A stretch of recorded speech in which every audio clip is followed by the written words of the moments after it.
So how do I design my book covers and what softwares do I use? Let's go ahead and do a step-by-step on how this cover came to life. So the softwares I use to edit my book covers are canva.com. I actually use Canva Pro, so I have that add-on, and then I also have Procreate on my iPad. So to start off on how I got the Once Upon a Broken Heart cover, for this frame right here, I actually did not draw this one. I just found it on Canva. When you go over here to elements, I think you will need Canva Pro to get certain access to some elements.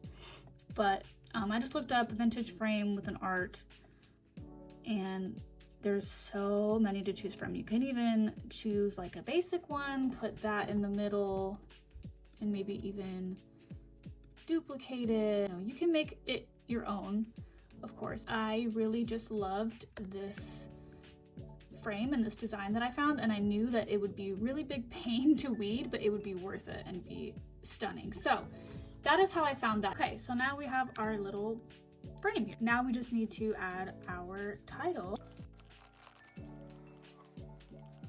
There we go. And then after that, just to give it a little something extra, since this space felt really empty, I just added a heart there. That is all we need to do for now in Canva, but as you can see on this book cover, I did do an outline over the letters with another color of vinyl to give it a little something extra. So I'm gonna go ahead and show you guys how I did that. So now we're gonna go into Canva on my iPad and save that and take that over to Procreate. Now that we have that in our Procreate, all we're gonna do is add another layer. Do not forget this step, is very important.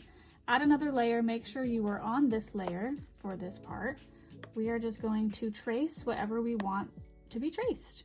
And for what I did on this cover is just the title.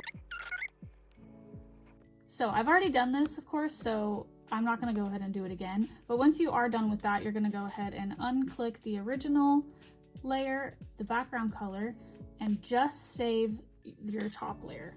So go ahead and save that to your iPad.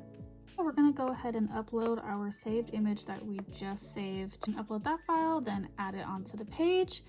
We're gonna go ahead and line that up, and boom, there you have it. Now we are all done with the design. Now it's just the process of saving it as separate files so that when you cut it, you can layer it on top of each other. If you would like a tutorial on how exactly to iron it on like this, or you have any other questions about layered vinyl, go ahead and comment them. So that is how I design my book covers. If you guys have any other questions, feel free to comment them and I would love to help out.